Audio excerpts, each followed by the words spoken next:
Hi, folks. I'm John Whidden, and this is my friend Steve McLeod, and this is This Sonic Obsession. Today, we're going to tell you what our 10 favorite live albums are.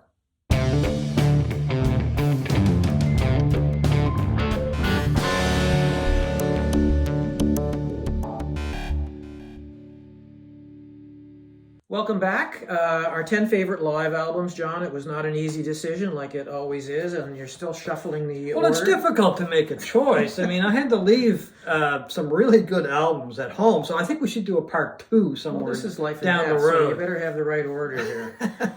Okay, John, so what's number 10? My number 10 favorite live album is from a group that most people have probably never heard tell of because they only did this album together and then they moved on and did another project, another album called White Lady, but wasn't even really the same band. They didn't sound a bit alike. The name of the band is Badger. It was a group put together by Tony Kaye, who had been with Yes. Oh, it's got the great Roger Dean cover, too. Yeah, right? exactly. So Roger Dean had done a number of covers for Yes. So anyway, Tony Kaye left Yes, formed Badger. John Anderson from Yes produced this album. It's proggy. It's not over the top proggy, but there's a lot of energy in it. And one of the reasons why I really liked this album it was because I think it took a lot of guts for a brand new band to go into a hall, record an album, and then release it as their first full-fledged album, being a live album. But it's still a great album. I mean, it really doesn't have a bad cut on it or anything like that. Atco, just a really interesting sound. As I said, kind of proggy, but, lightweight proggy. Not really over the top like an Emerson, Lake and Palmer or that kind of thing. More like a Yes sound, and obvious because Tony Kaye had played with Yes, and it's produced by John Anderson. The group did release another album after that called White Lady, which I really like as well. But as I said, totally different band. Jackie Lomax had joined as vocalist, and Jeff Beck guests on that album. So it too is a very strong album, but totally different than this. Anyway, Badger, it's just one live Badger is Has there ever been a live album that's the first album put out by a band? that's the only one that I'm aware of. Released in 1972, I just noticed at the recorded at the Rainbow Theatre in London. In London, yeah. Okay. My number 10 is a classic.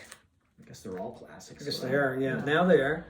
Live Rust by Neil Young, released in 1979, just shortly after Rust Never Sleeps came out. It obviously covers Neil Young's classic 70s period of just one fantastic album after the other, and is a mix of his beautiful acoustic stuff like The Man Needs a Maid and a mix of heavier stuff, the grunge-like stuff with Crazy Horse. Just a fantastic, it's a double album, as everybody I'm sure knows. I prefer the Crazy Horse stuff on this, like the guitar, the 8-minute guitar solos by Neil Young are just incredible. But it's got everything on there for a Neil Young fan, right? It's got the acoustic stuff, it's got the Crazy Horse stuff. It really does sum up his career to that point. Yeah. I mean, and that's an album that was, very close to being in my top 10. Yeah, I mean, Cortez the Killer and stuff like that. But it is a fantastic overview of his live period in the 1970s. If you should have never heard this album, Live Rust by Neil Young. You can't go wrong. So, my number 9 album is a document of Bruce Springsteen's run when he did a number of shows on Broadway. Springsteen on Broadway. I was lucky enough to get tickets to one of the shows, an evening that I'll never forget. Very intimate show. Obviously, the place was full of people, the Walter Kerr Theater. But it did feel like Springsteen was talking to people one-on-one. It was a very intimate surrounding, very intimate show. I swear there were a couple of times he was looking at me in the eye and singing just to me. Well, you were in the second row. I was in the second row. Couldn't miss you. No. But anyway, it's got a lot of his... He was looking at Mary. Mary, yes. His lovely wife. I wouldn't blame him. Yeah. But it's got a lot of the material that a lot of people are familiar with, a lot of his best-known material. Just him and a guitar, him and a piano. His wife joined him on a few numbers. There is a movie of that that's on Netflix, which I think everybody should watch if they're a Springsteen fan, because it too is incredible. As I said, it's a document of a night that I'll never forget. My number 9 is Band of Gypsies by Jimi Hendrix. This was recorded on New Year's Eve, 1969 at the Fillmore East in New York City. It was sort of the album that, it's my favorite Hendrix album, by the way. I like it more than his studio stuff. This was the album that sort of began to signal the direction that maybe Hendrix was going to go in 1970 and beyond, but of course he died in 1970, and we never got to find out where it was truly headed. But it's he had bassist, he dumped the experience and had bassist Billy Cox and drummer Buddy Miles, and it was an album that has some funky leanings and R&B Very leanings. funky, yeah. And his guitar playing on Machine Gun is incredible. With the dive bombing sounds of his explosions he was doing with his guitar. Just a fantastic album. And my number 9. My number 8 is going to another guitarist.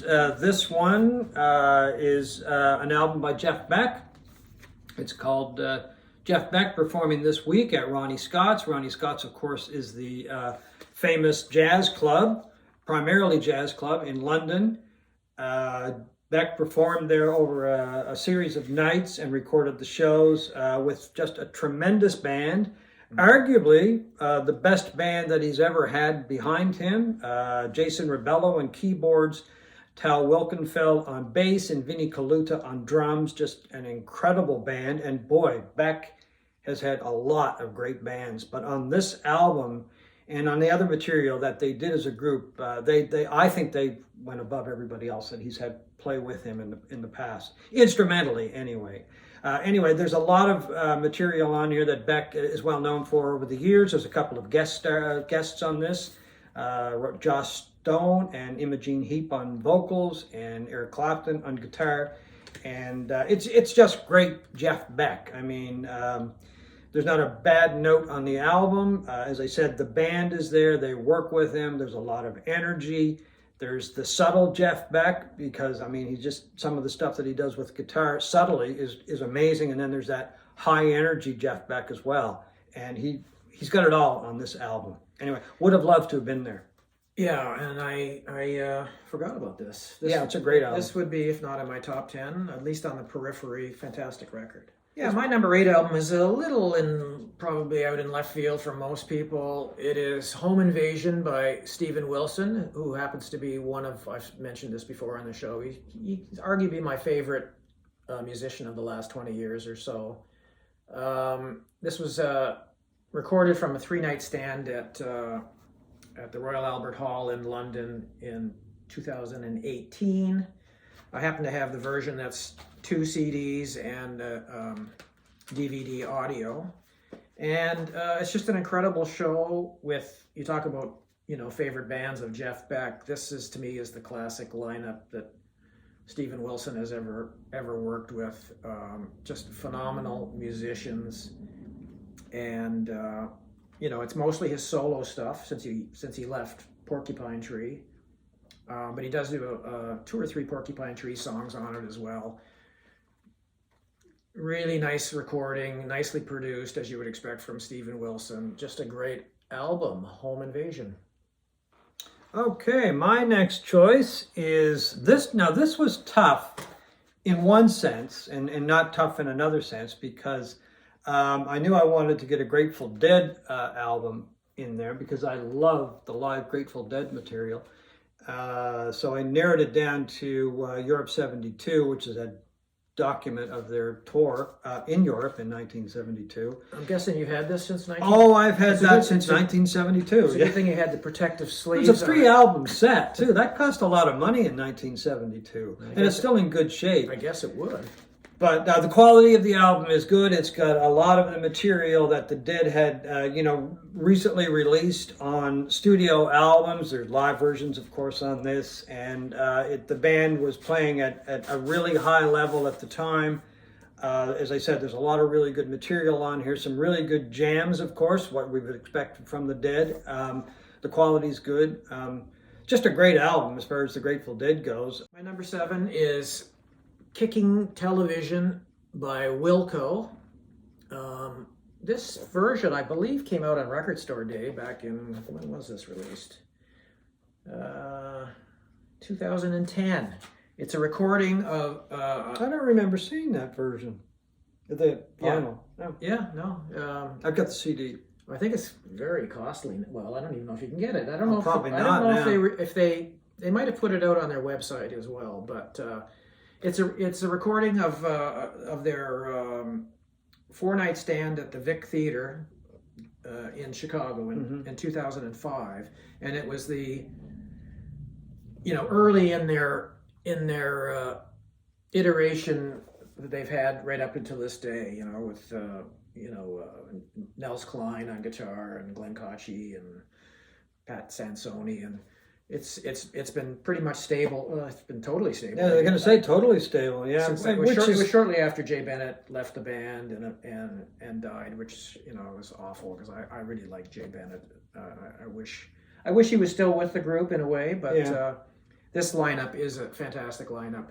And Wilco is one of our favorite. And that's a tremendous CD or album too. I really love that. That would have been right up there in my list as well. It is right up there. Yeah, John and I've seen Wilco 4 times live, and if you've never seen Wilco live, they are a Definitely check out fantastic Wilco. live band. And this I is think them. they're on the road now or getting ready to go on the road. I'm not sure. It's so hard to tell these days. People announce tours and then they postpone them, and they come and go. So Yeah.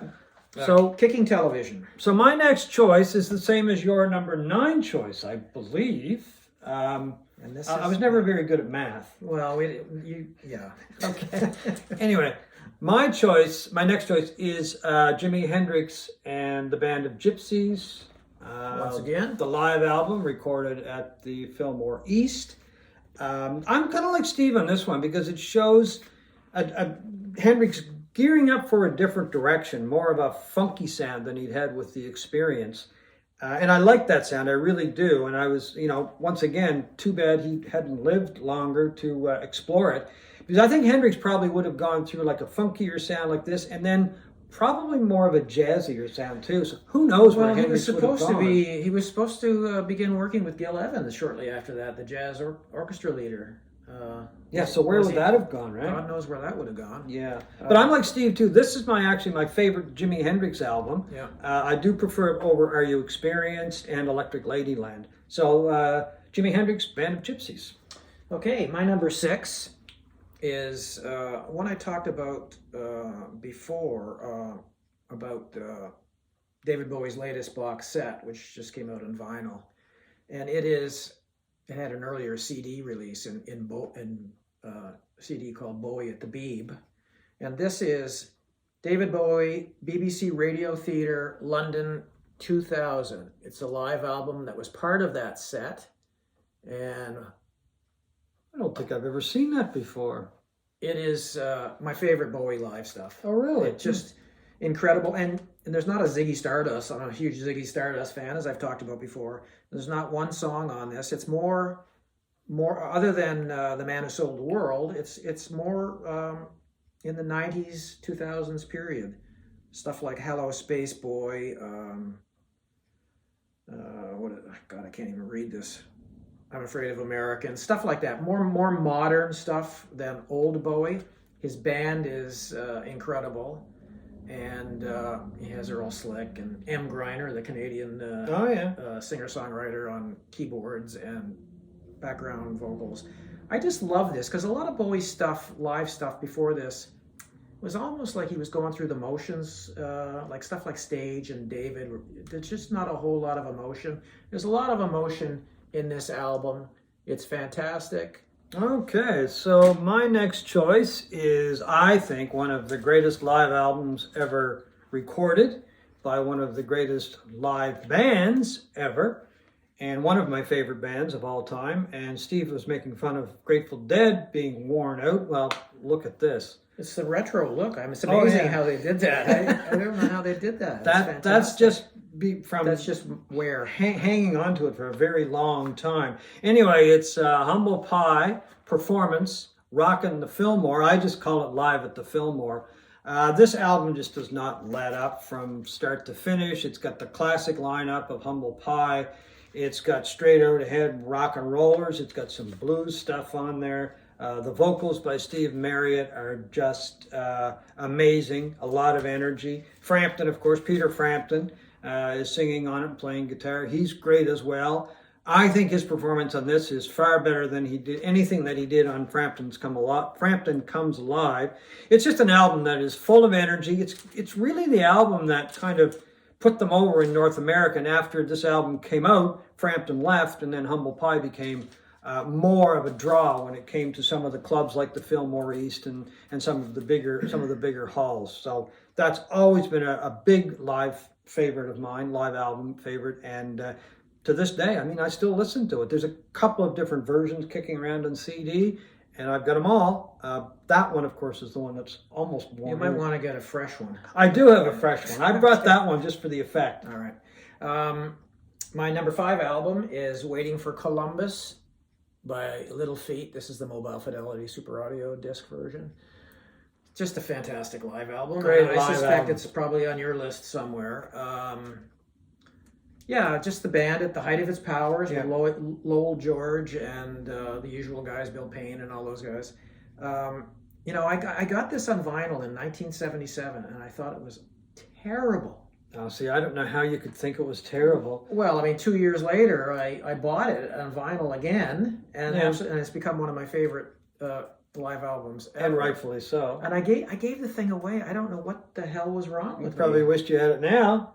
Yeah, in as good a shape as when you bought it. Yeah, I wish I did. I don't know what to say about it. It's just so energetic. It's funky. It's it's classic great. Little Feat. It's classic Little Feat, Dixie Chicken, and all that stuff. Just an incredible live album by an incredible band who should be in the Rock and Roll Hall Well, of they Fame. should be, but they're not. So. Little Feat. Anyway, my next choice is Warren Zevon, Stand in the Fire. I mentioned this before on our show. Once again, just an incredible live album. There's just a lot of energy on here. Zivan was one of those people that I always wished I had seen live. Will regret forever that I did not see him live. Came close a couple of times. Not really known for his live performances in the sense that, people would rush out and he would fill big halls and that kind of thing. Kind of medium-sized halls would have been what he would fill, but just a tremendous singer-songwriter. But as this album shows, an incredible performer with a lot of energy, a great piano player, guitar player, great singer. And, as I've said many times, great singer-songwriter. And this album, it's got a lot of the material that he's very well known for, with a tremendous band. Never lets up from start to finish. Warren Zevon, Stand in the Fire. Never heard that. I'm going to have to. Okay, where are we here? This is number 4. Four on our list. Another more modern selection. I fell in love with this band just seeing their live stuff more than anything on YouTube, and particularly this performance. It is The Long Goodbye by LCD Sound System. This chronicles their, what year was this? It was at Madison Square Garden. It's Madison Square Garden. It's a 2011 farewell concert, and in the grand tradition of bands saying, we're retiring, we'll never come back. Of course, they're back. They're back, yeah. Recording albums and all that. But this is 5 albums, just an incredible document of that night at Madison Square Garden. And it was released in 2014 as a record store day release, I believe, and it's currently worth $1 gazillion or something. Oh, really? This is a reissue that came out a few years ago. It's just one of my favorite modern bands as well. I mean, it's a party. The whole thing is a party. I haven't heard that whole set. I've heard bits and pieces of it. It's really good, yeah. Yeah, and they made a documentary about it as well, and it's all over YouTube and stuff. You can see bits of it, but really high energy, a lot of fun. like the last song they're doing, there's a guy in the crowd, they're doing the encore, and he's just bawling. Oh, really? Oh yeah, it's just, and the place is going nuts. Fantastic album by a fantastic band. Okay, so my number 3 choice is actually a DVD, because to my knowledge, this was never released either as a CD. Well, there's a CD in it, but it was never released as a standalone CD or a standalone on vinyl.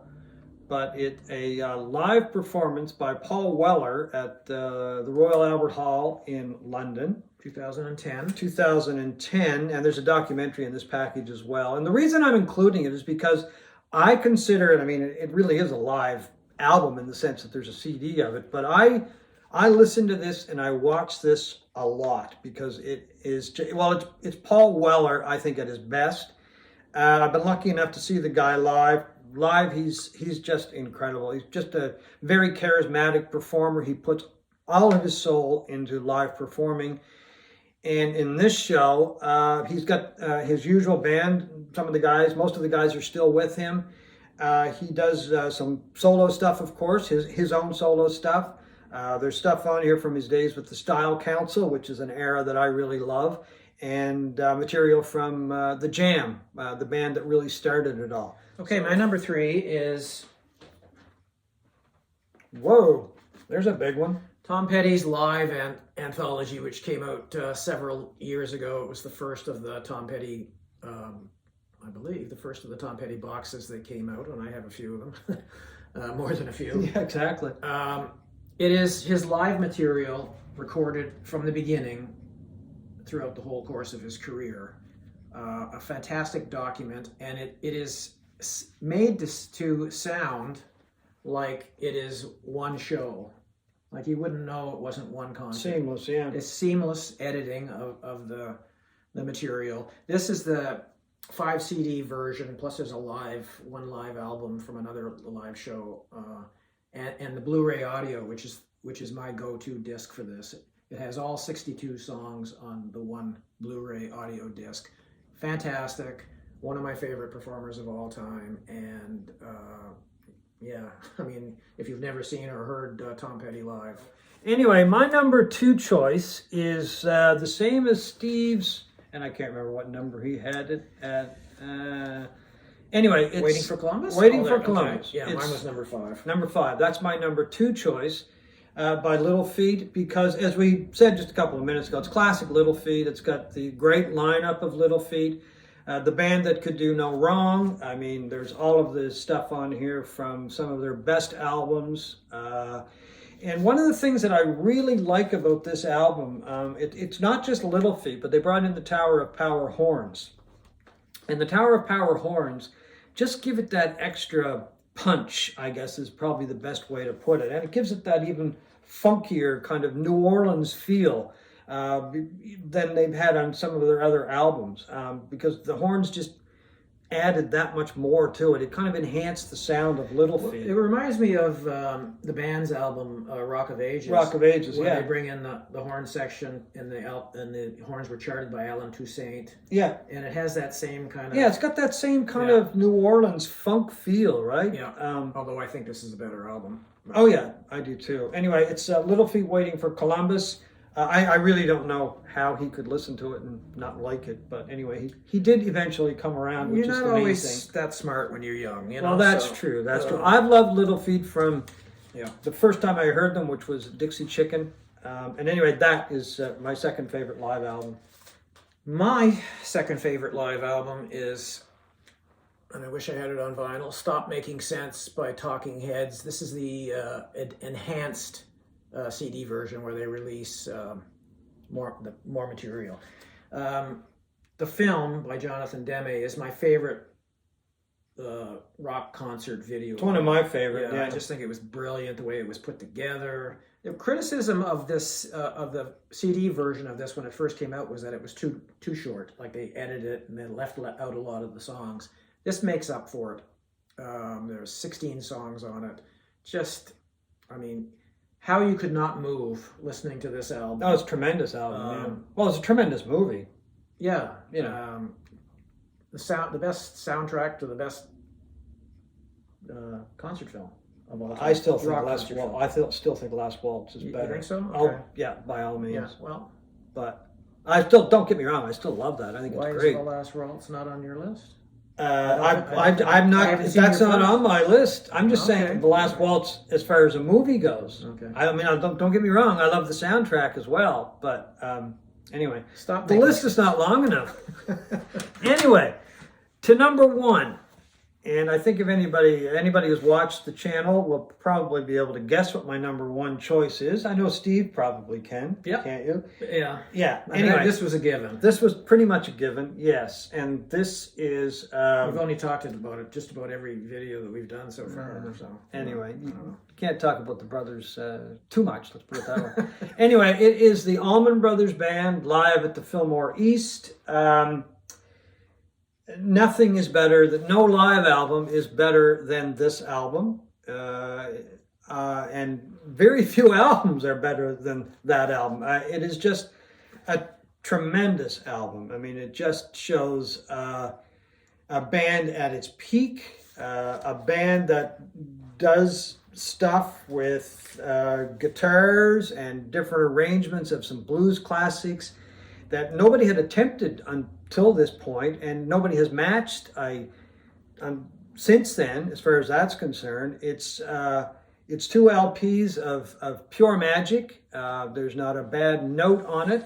The Allman Brothers Band had this saying, I guess it was Barry Oakley, the bass player, who passed away too, as well, about a year after Duane Allman, who was killed in a motorcycle accident. He had this saying when they played that they were trying to, or they had hit the note. And that was the big thing for the Allman Brothers, to have hitting the note was when they had played a really great show. That is hitting the note plus, because as I said, there's not a bad note on it. Without a doubt, the greatest live album ever recorded.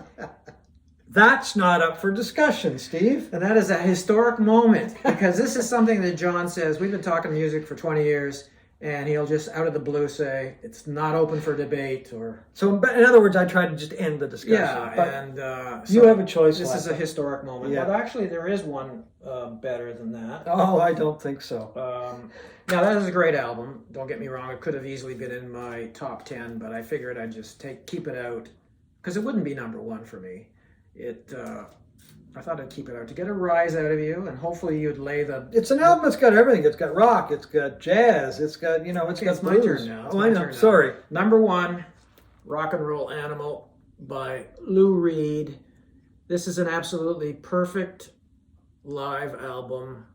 I'm not even a huge fan of Lou Reed. I didn't think you were. Yeah. But to me, this is just. I mean, I guess that's what makes it a great live album. Is it can turn a guy that I was sort of warm to at times, but mostly cool throughout his career, that could transform that into the most exciting, greatest live album, in my opinion. And a lot of it is to do with the twin guitar attack of Dick Wagner and Steve Hunter, who are phenomenal on this, particularly on the intro to Sweet Jane that opens the show. Yeah, it's just That's a good album. fantastic album. I don't know what to say other than the fact that it is my favorite live album of all time. It's the live album that I go back to the most. This was released in 1974. I probably didn't discover it until maybe the early 80s or something.